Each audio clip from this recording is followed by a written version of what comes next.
নমস্কার, শিলিগুড়ি এক্সপ্রেসে আপনাদের সকলকে স্বাগত। আমি ঋতু। জন্মদিন পালন করতে গিয়ে ছোট্ট ছোট্ট শিশুদের আদর পেয়ে আবেগে ভাসতেন শিক্ষিকা ম্যারিলা বিশ্বাস। নবগ্রাম প্রাথমিক বিদ্যালয়ে কর্মরত শিক্ষিকা। তারই জন্মদিন এবার একটু অন্যভাবে স্কুলের খুদে পড়ুয়াদের সঙ্গে পালন করলেন সেই শিক্ষিকা। তাই সকাল থেকেই সাজু সাজু রব ছিল স্কুলের পড়ুয়াদের মধ্যে। সোমবার 47 জন পড়ুয়ার মধ্যে 47 জন পড়ুয়ারই হাজির ছিলেন শিক্ষিকার জন্মদিনের অনুষ্ঠানের সাক্ষী হতে।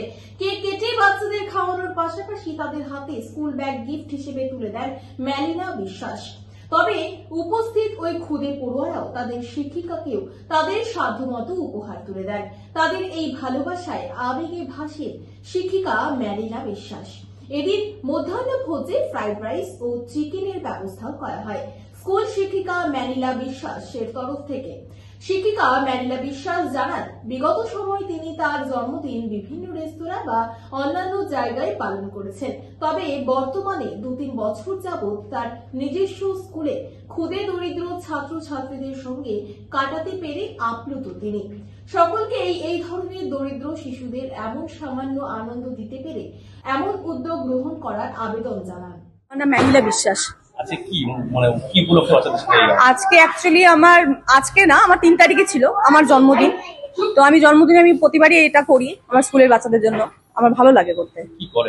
করি বলতে কি সামান্য কিছু আমার যতটা সামর্থ্য সেই অনুযায়ী আমি বাচ্চাদের মুখে হাসি ফোটানোর জন্য কোনো সময় ব্যাগ দিই, কোনো সময় জলের বোতল দিই, কোনো সময় পেন্সিল দিই, কোনো সময় ছাতা দিই। এটা আমার ভালো লাগে আমার জন্মদিনে কারোর জন্য কোনো কিছু করতে। বিশেষ করে আমার স্কুলের বাচ্চাদের প্রতি আমার নিজের একটা আলাদাই একটা টান। আমার কি করছেন আজকে তেমন বেশি কিছু করতে পারিনি।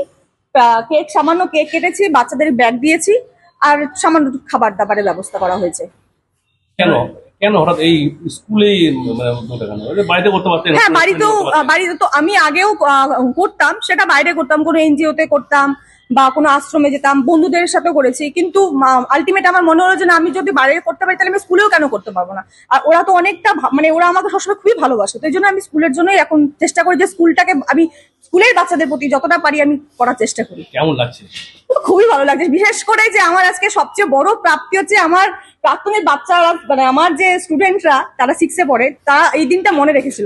আমি মন থেকে আমি বহুত হ্যাপি ওদের দুজনের জন্য, যে ওরা জানে যে মিসের জন্মদিন কালকে রোববার ছিল, তো ওরা আসতে পারেনি। তো আমার এটা আমি প্রকাশ করতে পারছি না। আমার সবচেয়ে বড় প্রাপ্তি যে ওরা মনে রেখেছে যে আমার জন্মদিন 3 তারিখে। ওরা যে এসছে, আমার এটা অনেক বড় প্রাপ্তি। এই ধরনের একটা স্কুল যেখানে পুয়ার স্টুডেন্ট অনেক বেশি, বাচ্চাদের এই ধরনের আনন্দ পায় ভালো। হ্যাঁ, এটাই বলবো যে আমি যদি পারতে পারি সামান্য একটা টিচার হয়ে, তো আপনারা নিশ্চয়ই পারবেন। আপনারাও কেন করেন, আপনারাও এগিয়ে আসুন, বাচ্চাদের জন্য করুন, দেখবেন আপনাদের নিজেদেরও মন থেকে মনটা খুব ভালো লাগবে। এটাই বলবো, সবাই এগিয়ে আসুন। রানী ডুন্ডু কোন ক্লাসে? 5। কোন স্কুল? যে বিদ্যাপীঠ গার্লস স্কুল। বাবা, নাকি এখানে কি করতে আজকে তুমি স্কুল পড়ো না? না, আমার ম্যামের জন্মদিন, আমরা হারবারই জন্মদিন করি, কিন্তু আমরা এবার বের হই। বলো বলো বলো বলো কি চাও? কান্দার বলো। ও আমাকে খুব ভালোবাসে, ভীষণ ভালোবাসে। কাঁদে না শোনা। কোন ক্লাসে পড়ো? 7। কোন স্কুল? জসমিকা গার্লস হাই স্কুল। এখানে হঠাৎ করে এই স্কুলে? হ্যাঁ, পরীক্ষা ছিল তো ভাবলাম স্কুলে ঘুরে যাই, তার জন্য। কেন হঠাৎ স্কুলে আসলে? আজকে ম্যামের জন্মদিন, তার জন্য। কেমন মজা করতে? আগে কেমন করতে, এখন কেমন?